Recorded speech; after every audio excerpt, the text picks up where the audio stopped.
Good morning. It's a pleasure to see everyone here this morning.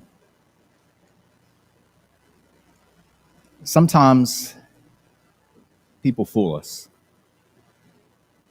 We studied in class this morning. We're studying Jacob and Rachel and Leah.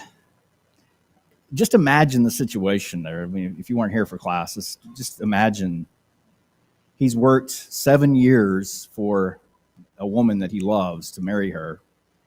Finally, her father agrees to it and says, "Okay, now you can marry her." He arranges the ceremony, arranges the meeting, the wedding, and for them, it wasn't like we do. It was simply they get together, they have some kind of I'm sure, prayer or blessing or something, and then they enter the tent. That's their marriage. And they go through the process, and the next morning, Jacob looks, and that woman is not the woman that he married, that he thought he married. It was somebody completely different. It was her sister, of all things. And we know the account and why that happens. But I was studying through that, and I thought, what in the world am I going to talk about with that? And it really hit me out of nowhere. What happens when you wake up one day and the person you thought was there is not that person? Does it happen? Yeah. Sometimes people change quickly, overnight. Something happens to them. They get injured, or they get a head injury or something like that, and they can change immediately. Some people change gradually. Sometimes we change, but change is inevitable. It's always going to take place. But when someone said when we were first dating that men get married hoping that their wife will never change because they always want to have that beautiful blushing bride, which is not going to happen. And then women get married hoping that their husbands will change and he'll become that strong, brave man that she sees in him. And typically that doesn't happen either. We do change, but usually it's not in the ways that we think that we will. And sometimes people change because their mask comes off when we get to know them. I know of a man who was a strong preacher, Christian, went around the country for decades teaching and preaching Jesus, helping people to understand truth and decipher between science and science fiction and all kinds of things that he was doing. It turns out that for all this time, he had been going to places and universities and things, and while he was there, he was priming, he was twisting and changing young men. See, the man was a pedophile. And he had people that he molested all over this country for decades. No one knew. There were some red flags here and there. A lot of shut their mouth and throw away the key because this was a very important person, and they didn't want to be the ones. And then also the whole argument of, well, it's his word against the other person's word, and it was a big mess. It took one man who heard this and decided he was going to look into it and exposed everything. That man changed overnight, but he didn't change. The mask came off. How do you respond when people show their true colors or people change into something that we don't want them to be? What happens to us? And I think it's important for us to recognize that and talk about that, because people are in places of despair and hopelessness. People look at their lives and they think, I don't know what I'm going to do now. I don't know how I'm going to fix this situation. Some of you might be there right now. I've seen it firsthand, what it can do to a family when there's abuse and when there are problems and no one wants to talk about it. These are the things that we hide and we pretend aren't there. We go to church and we could be yelling and screaming at each other all the way, but then when we get here, we all put on the big smile and we come in and pretend everything's just fine. These are the kinds of situations where there may be really, really bad things happening behind closed doors and no one has a clue. And one day people find out. But I promise you, the people that are in that situation know exactly what's going on, and they feel alone and desperate, like they don't know what to do. I don't know if Jacob felt that way, but I know a lot of people do. So what do you do? when people aren't what they seem? How do we respond as Christians? Well, there are some things here. I want you to understand, first of all, that the first thing to do is to go to God. He is your only hope. So cast all your cares upon him because he cares for you.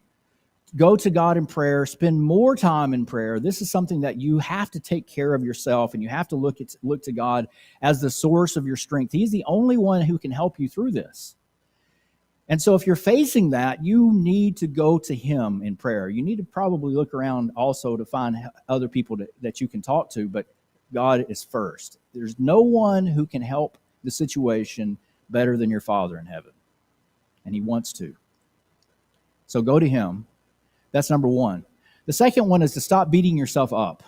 Now, this is what we tend to do. This is the tendency that we have is we start blaming.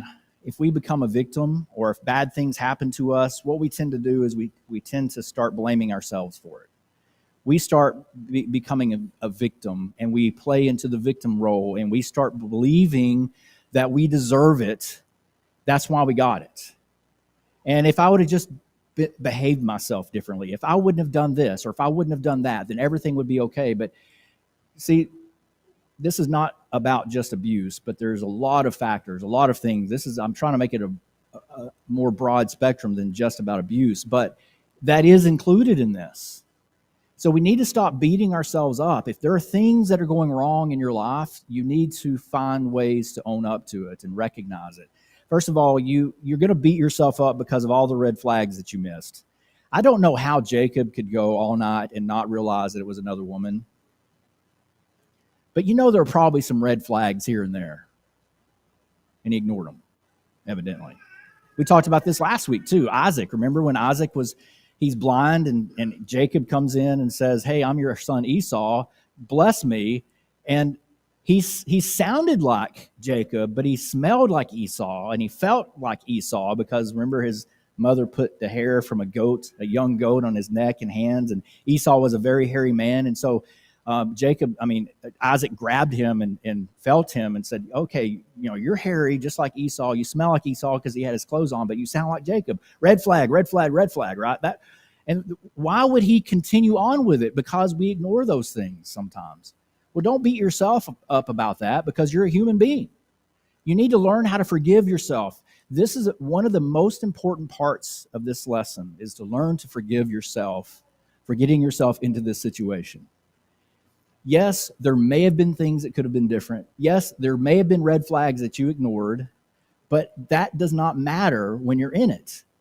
But what we tend to do is we blame ourselves every possible way for the problems that other people have, and we think that we've deserved being mistreated or we deserved in the situations that we're in. And so people, they change on us and we think, well, it's our fault. Forgive yourself, because if you cannot forgive yourself, you're not going to be able to do the things that are necessary to make things better. You're going to continue in that cycle because that's what happens. I've seen it with abuse, especially so a husband abuses a wife, or a wife also can abuse a husband, and the abuser becomes the kind of person who is, dominant and forceful, and it can be different, especially if it's a woman doing it. It's a little bit different, but with men, it tends to be physical abuse, this kinds of things. And what happens is they start blaming, oh, honey, if you would just do this, if you would just listen to me and do this, this triggers me. And they start believing that and accepting it for themselves. Oh, I know, if I wouldn't have triggered him. And people sometimes even who have been beaten almost to the point of death, the police will come and talk to them, and the women will say, oh, if I would have just done this, or if I wouldn't have done that. And they keep blaming themselves, and what they're doing is they're allowing that to continue on because they haven't forgiven themselves for getting themselves in that mess, and they keep blaming themselves for it. That is not a place where you want to be. If you want to get out of the situation, or if you want to help your situation, you have to forgive yourself before you can move on. Then you also need to accept the new person. This is not about accepting someone or embracing sin. What I'm talking about is embracing reality. To accept the fact that you are in a new situation now. Because what we tend to do is we rationalize. We make it seem better than it is because we don't want to admit to ourselves that it's bad. We don't want to admit to other people that it's bad. And so we start creating a reality that we want everyone to believe in, and we start also trying to believe it as much as we can. And we'll give all kinds of excuses and reasons for why people behave the way that they do. And what I'm talking about here is not that. Also, when I was saying accept people for how they are, the new people, they've changed all overnight. It could be that they came out. It could be any number of things that people have done that they are different now. And I'm not saying that we accept them in the sense of embracing sin, but embracing reality. This is who we have now in our lives. And now we've got to figure out what to do. You start with understanding what you actually are dealing with. And the better we get at embracing that, the better we get at recognizing reality for what it is, the better we're going to be able to handle it. But like I said, the tendency for us as humans is to paint the best picture possible and live in la-la land. Because we're just going to invent it. We're going to pretend it's not there. And when it is there and it forces itself upon us, we're going to have all kinds of things that we say to ourselves to help us get through it and to think that everything's going to be okay because this. But if you don't accept reality for what it is, it may not be okay. You may not get through it. Another part of this, look in John chapter 2.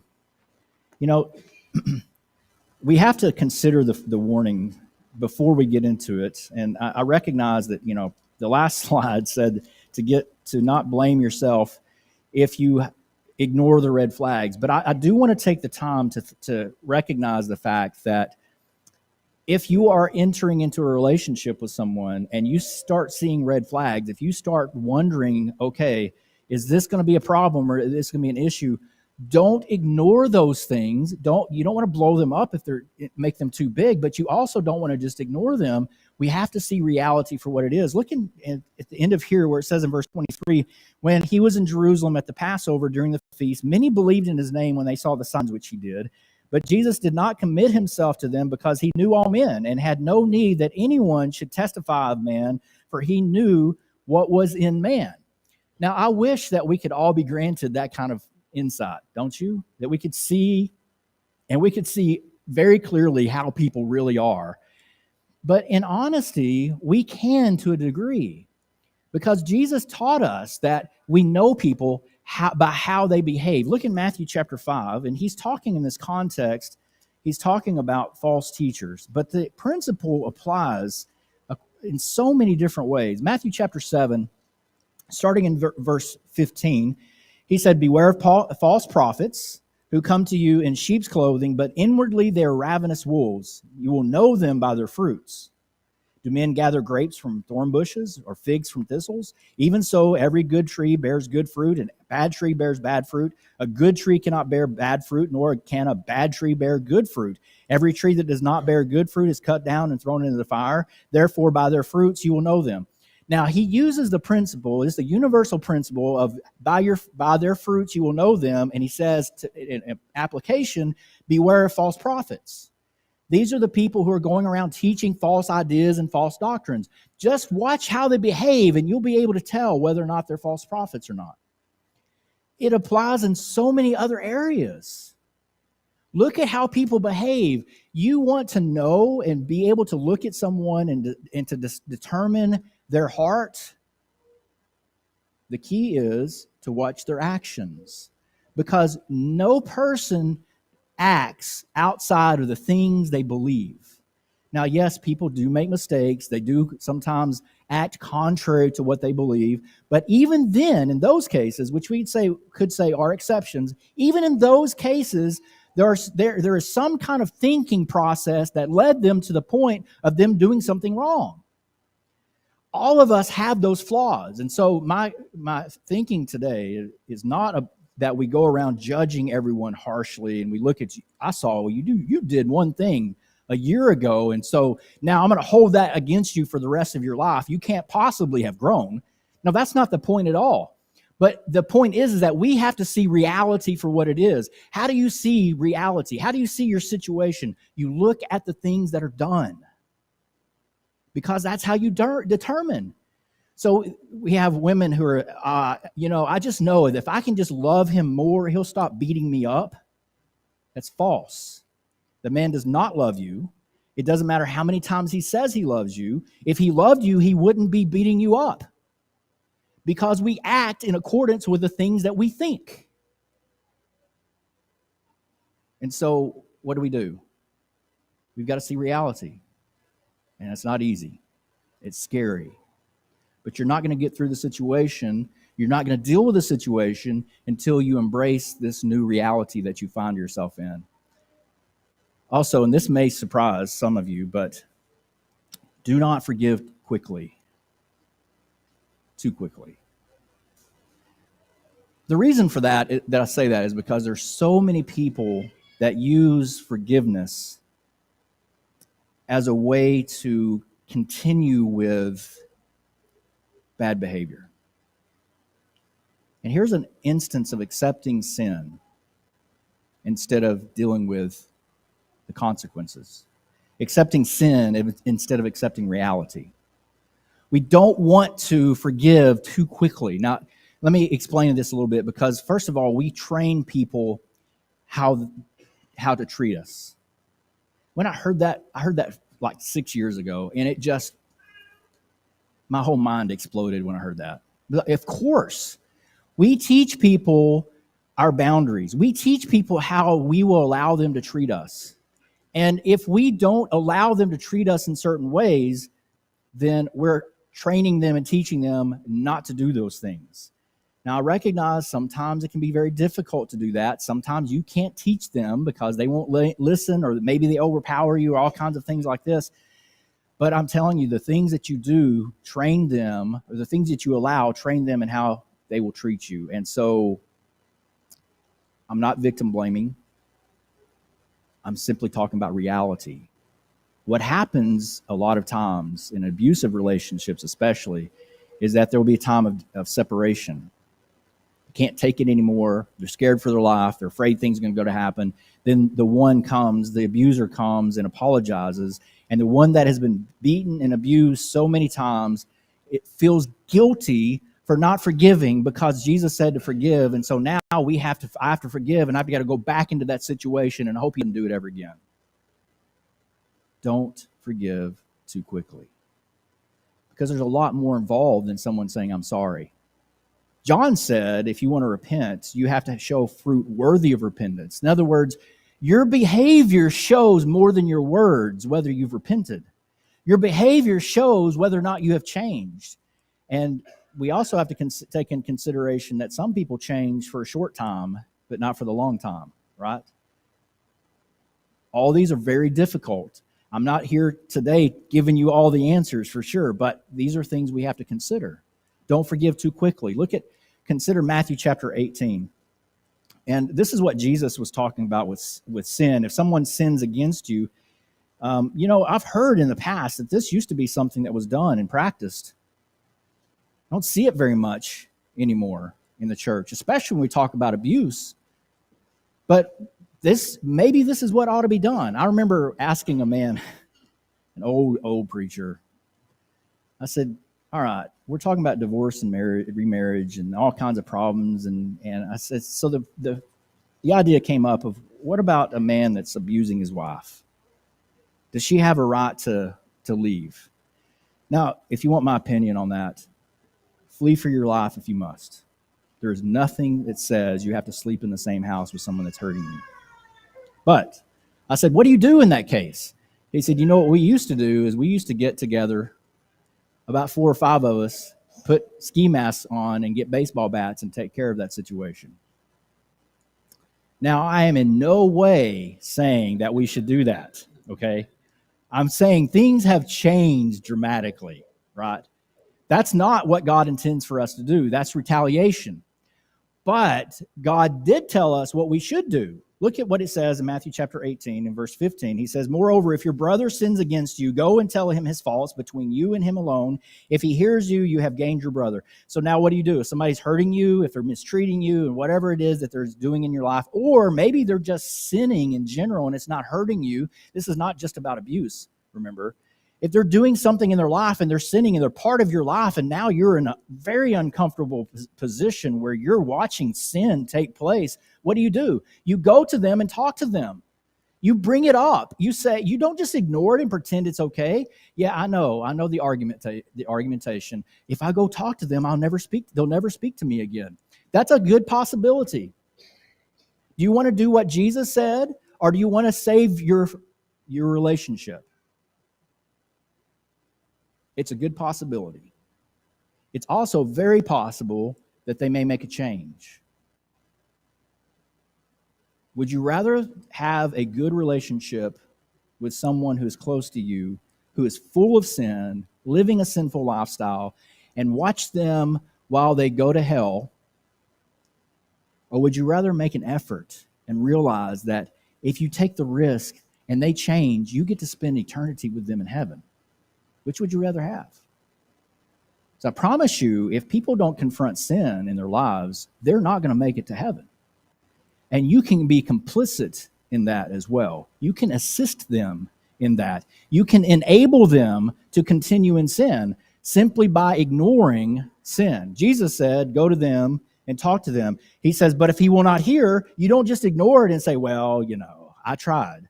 It says, take with you one or two more, that by that mouth of two or three witnesses, every word may be established. So you take a few other people with you and you talk to them. This is going on in your life. We're very concerned, and it's kind of like an intervention. This is happening. It shouldn't happen. This is what we should do about it. And so now we help people. It may take some time. You want to help give people an out. You want to help give people an opportunity to change. But in fact, that's what this is all about. And then so it says, if he refuses to hear them in verse 17, tell it to the church. If he refuses even to hear the church, let him be to you like a heathen and a tax collector. In other words, we're cutting off fellowship with this person for their own good, hoping that they will get the hint and change. And the church practiced that for millennia until about 60 years ago. And it started being too dangerous. About 30 years ago, it was even more, because there was someone who took a lawsuit to a church. And all we hear is that she sued for $10 million and she won. What we don't hear is that it was actually overturned later. She didn't win. We don't hear that stuff. We hear the bad things. All the bad stuff, all the bad things that we know could happen, we start running them in through our head. Oh, I can give you a million reasons why I shouldn't obey Jesus. I'll give you one reason why you should, because Jesus said it. And so what do? We take it to the church. And then we treat them as tax collector and a heathen. That doesn't mean that we're mean to them. This is challenging because we have tax collectors and heathens in the world. We're trying to evangelize them. It doesn't mean that we never have any interaction with them at all. It's that we don't treat them like they're our brother or sister in Christ. We don't treat them like it's a normal thing, a normal part of the family anymore. That can't be the same. There has to be some kind of a distinction that's made. And he says, surely I say to you, whatever you bind on earth will be bound in heaven. Whatever you loose on earth will be loosed in heaven. Again, I say to you that if two of you agree on earth concerning anything that they ask, it will be done for them by my Father in heaven. For where two or three are gathered together in my name, I am there in the midst of them. Incidentally, verse 20 is not talking about worship. It's not saying in order to have church, you have to have two or three people gathered together. That's not his point. His point is that when you have two or three people, those witnesses, and you're all together and you're all in agreement that this person is not changing and we have to do something about it for their own good, that means that we can separate from them, and God is 100% behind it. He's not going to look at that and say, I can't believe you're treating them that bad. Now, the person that's treated that bad like that, they may look at that and they may go all around everywhere telling how terrible these people were and how bad that church is because they dared to treat me bad. But Jesus said, you take it to them this way. So what do? What do you do when you have a family who is being torn apart because the man or the husband or the wife is being abusive? Is that sin? Absolutely. What do? You confront. And as a church, we ought to be holding up the people of the ones who are victimized and telling them it's going to be okay. We're going to help you through this, instead of pretending it doesn't happen when we all know that it does. Why do we do that? Do we not care? It's because we don't want to get into the lives of other people. How much did Jesus get into the lives of other people? Everywhere that man went, every time he opened his mouth, he was getting right to the heart of the issue. Right to the heart, because that's what matters. Don't forgive too quickly, because forgiveness is about them recognizing and changing. And if they don't change, they don't get forgiven. Now, we need to talk about this a little bit more, because Colossians chapter 3 and verse 13, I want you to notice there are actually two ways of forgiveness. And this is what's been confusing for a lot of people, I think. Colossians chapter 3, and there are several other passages that you could look at, but he says, let's start in verse 12. He says, therefore, as the elect of God, holy and beloved, put on tender mercies, kindness, humility, meekness, long-suffering, bearing with one another and forgiving one another. As anyone has a complaint against another, even as Christ forgave you, so you also must do. So bearing with one another and forgiving one another are tied together, and they're very close to the same thing. Bearing with someone means that you're being patient with them. Bearing with someone is something that you do for your sake. I'm bearing with that person. That is, I recognize that they're doing something, and I'm going to calm myself and not really worry myself over it, because I'm just going to let it go because they're learning and they're growing. So we give them benefit of the doubt, and what this is about is we look at ourselves and we let go of those bad feelings that we have toward that person because of what he did. Is that a kind of forgiveness? Yes, it is. It's not what Matthew chapter 18 is talking about, because that one is forgiveness done for their benefits. That is, we allow them back into a good standing in our circle, that we, as individuals, even as a church, that we allow them into our fold again, and we recognize that they have made changes, and we comfort them, and we bring them back in, and we welcome them to be a part of the family. Because if without that kind of thing, they stay on the fringes, and we don't know if they're in or out. And as Christians, if they've repented, we 100% take them back in. If they've been forgiven by God, we cannot hold it against them. They are forgiven.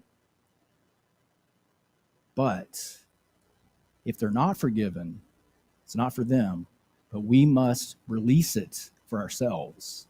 We can't hold resentment. We can't go around walking in anger and hatred toward other people. I remember hearing about two men they happened to be Russian, and they were living together, two brothers. They lived together their whole life, but they divided their house right down the middle. They never spoke to each other for decades. They didn't speak to each other because one of them got mad at the other one got mad at him, and so they went back and forth, and they said, fine, I'm done with you.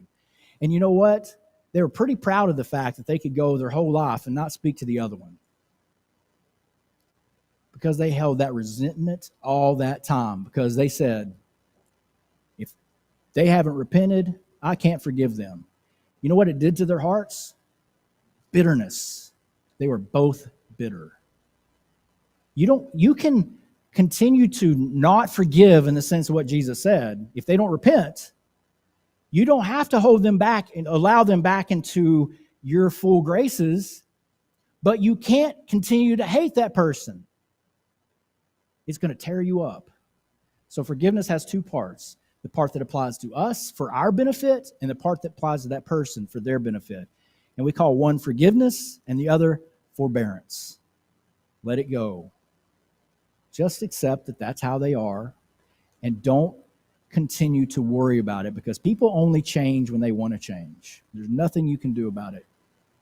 There's nothing that you can do to make anyone change. The only thing you can do is be there when they want to.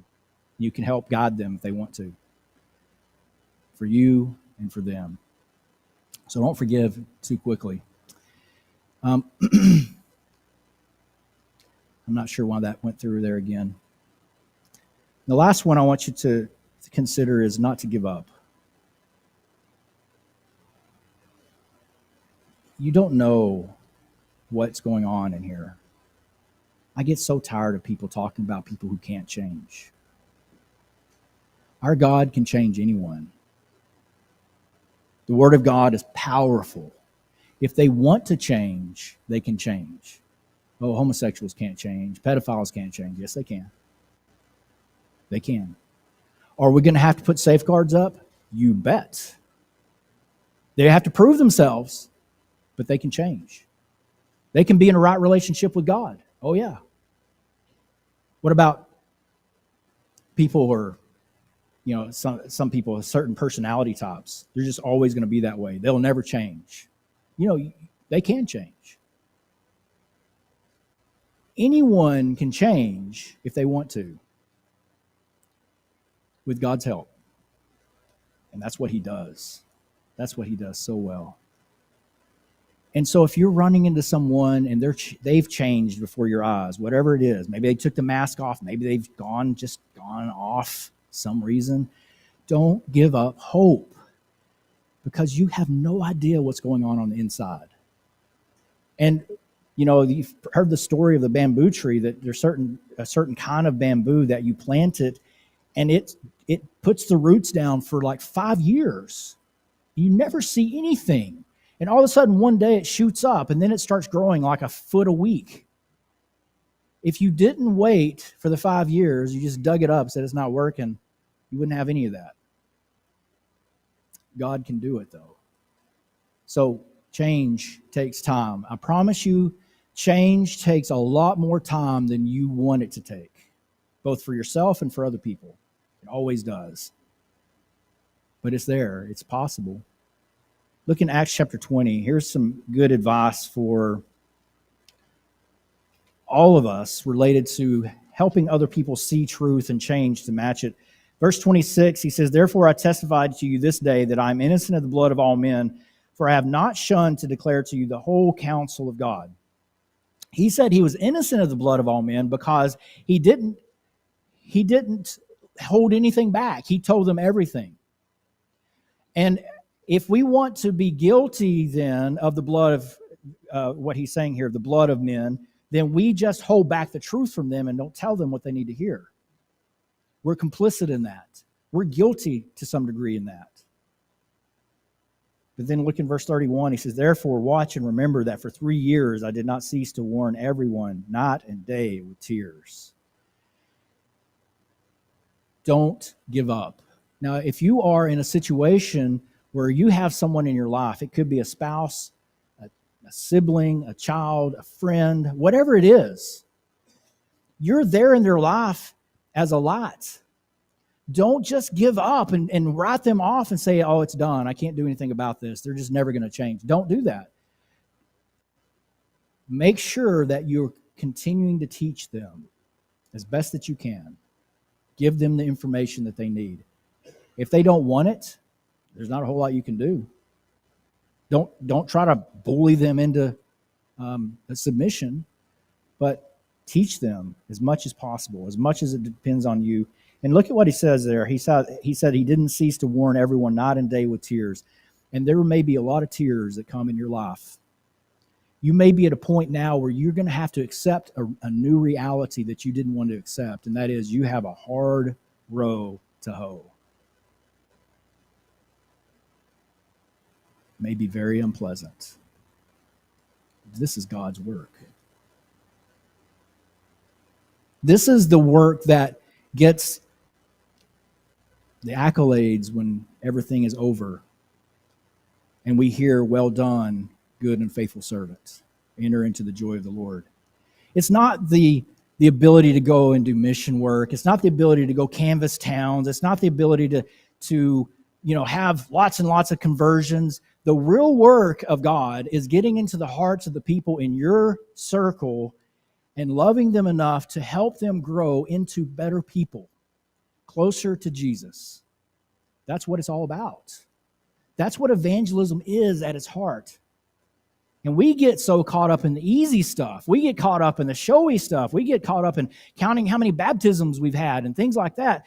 When all in all, that's wonderful. You have to be baptized in order to go to heaven. Jesus is pretty plain about that. Mark 16, verses 15 and 16. There's no arguing with that.